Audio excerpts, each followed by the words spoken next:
നമസ്കാരം. ബോൾ ബോയുടെ പുതിയൊരു എപ്പിസോഡിലേക്ക് ഏവർക്കും സ്വാഗതം. ആഴ്സണൽ വേഴ്സസ് റയൽ മാഡ്രിഡ് അത്യാവശ്യം ക്വാളിറ്റി ഉള്ള ഒരു ഗെയിമാണ് ഇന്നലെ നൈറ്റ് നടന്നത്. പേഴ്സണലി എനിക്ക് നല്ല രീതിയിൽ ഇഷ്ടപ്പെട്ടു. രണ്ട് ടീമും കട്ടക്ക് കളിച്ചു. ഫസ്റ്റ് ഹാഫ് വരെ രണ്ട് ടീമും 0-0 എന്നൊരു സ്കോർ ലൈനായിരുന്നു. അത്യാവശ്യം റയൽ മാഡ്രിഡ് ആണെങ്കിലും അറ്റാക്ക് ചെയ്യുന്നു, പാസ് ഹോൾഡ് ചെയ്യുന്നു. അതുപോലെ തന്നെ ആഴ്സണലാണെങ്കിലും അറ്റാക്ക് ചെയ്യുന്നു, പാസ് ഹോൾഡ് ചെയ്യുന്നു. പക്ഷേ സെക്കൻഡ് ഹാഫ് വരുമ്പോൾ അങ്ങനെ അല്ലായിരുന്നു. ആഴ്സണൽ എന്നൊരു ടീം ഭയങ്കര പെർഫോമൻസാണ് കാഴ്ചവെച്ചത്. അതേസമയം റയൽ മാഡ്രിഡ് ഭയങ്കര ഡൗണും ആയിരുന്നു. അതിനുള്ള മികച്ച ഒരു ഉദാഹരണമാണ് ആഴ്സണലിൻ്റെ ആ ഒരു പ്ലെയർ ഡെക്ലാൻ റൈസ്. കാരണം ആ പുള്ളിയുടെ ഒരു പ്രസൻസാണ് ഇന്നലത്തെ ഗെയിമിനെ തന്നെ മൊത്തം മാറ്റിമറിച്ചിരിക്കുന്നത്. ഡെക്ലാൻ റൈസിനെ കുറിച്ച് പറയുകയാണെങ്കിൽ, ഡെക്ലാൻ റൈസിൻ്റെ ഒരു ഹിസ്റ്ററി നോക്കുകയാണെങ്കിൽ നീണ്ട ഒരു 9 വർഷത്തെ ഫുട്ബോൾ കരിയറും 332 മത്സരങ്ങളും 64 തവണ ദേശീയ ടീമിന് വേണ്ടി പന്ത് തട്ടിയ ആ ഒരു വ്യക്തി ഇന്നൊക്കെ ഒറ്റ ഒരു ഫ്രീ കിക്ക് ഗോൾ പോലും നേടിയിട്ടില്ല. അത് തന്നെയാണ് ഏറ്റവും വലിയൊരു അത്ഭുതം. ആ ഒരു വ്യക്തിയാണ് ഇന്നലെ ആ ഒരു 10 മിനിറ്റ് ഇടയിൽ വമ്പന്മാരായ റയൽ മാഡ്രിഡിനെതിരെ ആ 2 ഗോളുകൾ പിറക്കുന്നത്. അതും കോർട്ടീസ് വയ്ക്കുമ്പോൾ കോർട്ടീസിനാണെങ്കിൽ ആ ഒരു പന്ത് തടുക്കാൻ പോലും പറ്റത്തില്ല. ആ ഒരു സ്പേസിലോട്ടാണ് ഡെക്ലാൻ റൈസ് ആ 2 ഗോളും റാഞ്ച് ചെയ്യുന്നത്. സത്യം പറഞ്ഞാൽ ഒരു ത്രില്ലർ മൊമെൻ്റ് തന്നെയാണ് സത്യം പറഞ്ഞാൽ ഇന്നലെ ആഴ്സണൽ ഫാൻസിന് ഡെക്ലാൻ റൈസ് കൊടുത്തേക്കുന്നത്.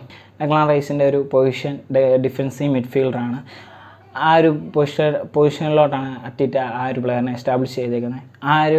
ആ പൊസിഷൻ നല്ല രീതി ഡെക്ലാൻ റൈസ് എന്നൊരു പ്ലെയറെ ഹോൾഡ് ചെയ്തിട്ടുണ്ട്. കാരണം പന്തുകളാണെങ്കിൽ കുറേ ചാൻസ് ക്രിയേറ്റ് ചെയ്യുന്നുണ്ട്, നല്ല രീതിയിലുള്ള പാസുകളുണ്ട്, പന്ത് ഇറങ്ങി വന്ന് ഇൻ്റർസെപ്ഷൻ ചെയ്യുന്നുണ്ട്, പിന്നെ ടാക്കിൾ ചെയ്യുന്നുണ്ട്. ടോട്ടലി പുള്ളിയുടെ ഇന്നലത്തെ ഒരു ഗെയിം എന്ന് പറഞ്ഞാൽ 100ൽ 100 കൊടുക്കാൻ. കാരണം ആ ഒരു പെർഫോമൻസാണ് ഇന്നലെ ഡെക്ലാൻ റൈസ് ആ ഒരു ടീമിന് വേണ്ടി കാഴ്ചവെച്ചത്. പിന്നെ ഇനി രണ്ടാമതായിട്ട് എനിക്ക് പറയാനുള്ളതെന്ന് പറഞ്ഞാൽ ലൂയിസ് കെല്ലിനെ കുറിച്ചാണ്. ആഴ്സണലിൻ്റെ ഒരു അക്കാദമി പ്രൊഡക്റ്റാണ് ലൂയിസ് കെല്ലി. ആഴ്സണൽ അക്കാദമിയിൽ നിന്നാണ് ലൂയിസ് കെല്ലി ടീമിലോട്ട് എത്തിയിരിക്കുന്നത്. ലൂയിസ് കെല്ലിനെ കുറിച്ച് പറയുകയാണെങ്കിൽ, ലൂയിസ് കെല്ലിക്ക് അറ്റിറ്റയുടെ മുമ്പിൽ പുള്ളിക്ക് ആ ഒരു ഗെയിം കാഴ്ചവെക്കാൻ പറ്റി. അതുതന്നെയാണ് പുള്ളിയുടെ ഏറ്റവും വലിയ മികച്ച ഒരു അസറ്റ് എന്ന് പറയാൻ. കാരണം പുള്ളിയുടെ ഒരു പെർഫോമൻസ് ആ ഒരു ഗെയിമിൽ കാഴ്ചവെച്ചിട്ടുണ്ട്. അത് തന്നെയാണ് ആ പ്ലെയിൻ 11 പുള്ളിക്ക് സ്റ്റാർട്ടിങ് കിട്ടിയേക്കുന്നത്. ലൂയിസ് കെല്ലിയുടെ ഈ സീസണിലുള്ള ഒരു പെർഫോമൻസ് വെച്ച് നോക്കുകയാണെങ്കിലും അത്യാവശ്യം നല്ല രീതിയിലാണ് പുള്ളി പെർഫോം ചെയ്യുന്നത്. ലൂയിസ് കെല്ലിനെ കുറിച്ച് പറയുകയാണെങ്കിൽ, ഒരു ലെഫ്റ്റ് ബാക്ക് പൊസിഷനിലാണ് ലൂയിസ് കെല്ലിനെ അറ്റിറ്റ കളിപ്പിക്കുന്നത്. ആ ഒരു പൊസിഷൻ നല്ല രീതിയിൽ പുള്ളി ഹാൻഡിൽ ചെയ്യുന്നുണ്ട്. ലൂയിസ് കെല്ലി എന്ന് പറഞ്ഞാൽ സാധാരണ ലെഫ്റ്റ് ബാക്ക് പൊസിഷൻ എന്നൊക്കെ പറയുമ്പോൾ സാധാരണ ഡിഫൻസ് അല്ല, ഡിഫൻസ് അടിച്ച് കളയുക, പാസ് ക്രിയേറ്റ് ചെയ്യുക. ലൂയിസ് കെല്ലിനെ കുറിച്ച് പറയുകയാണെങ്കിൽ എന്താ പറഞ്ഞാൽ, ലൂയിസ് കെല്ലി എന്ന് പറഞ്ഞാൽ നല്ലൊരു ട്രിബിളറാണ്, സ്പീഡി റണ്ണാണ്, പെട്ടെന്ന് അറ്റാക്കിങ്ങുള്ള മൂവ്മെൻറ്റ് പുള്ളി ക്രിയേറ്റ് ചെയ്യും.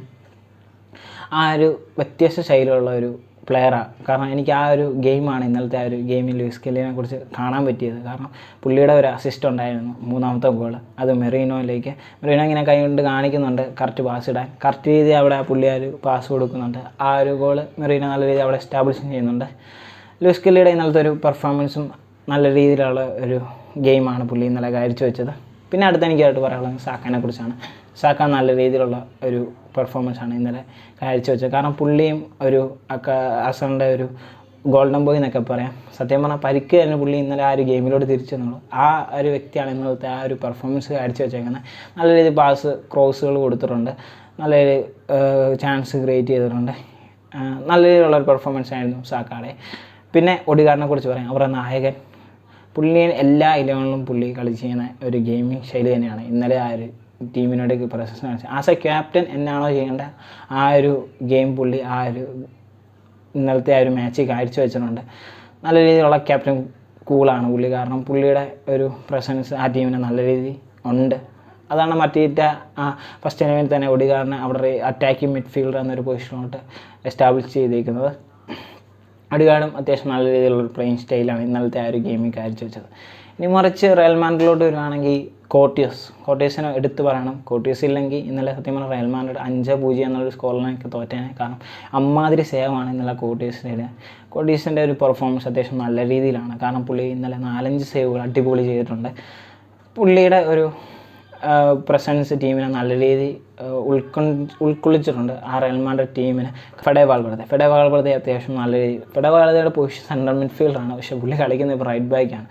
എന്നിട്ടും ആ പുള്ളി കാഴ്ചവെക്കുന്ന ആ ഒരു പെർഫോമൻസ് പറഞ്ഞാൽ പീക്കാണ്. കാരണം ഫെഡെ വാൾവെർദെയും ഭയങ്കര സ്പീഡി റണ്ണാണ്, നല്ല രീതിയിൽ ഗെയിം കളിക്കുന്നുണ്ട്, നല്ല രീതിയിലുള്ള പ്ലേയിങ് സ്റ്റൈലാണ് ഫെഡെ വാൾവെർദെയുടെ.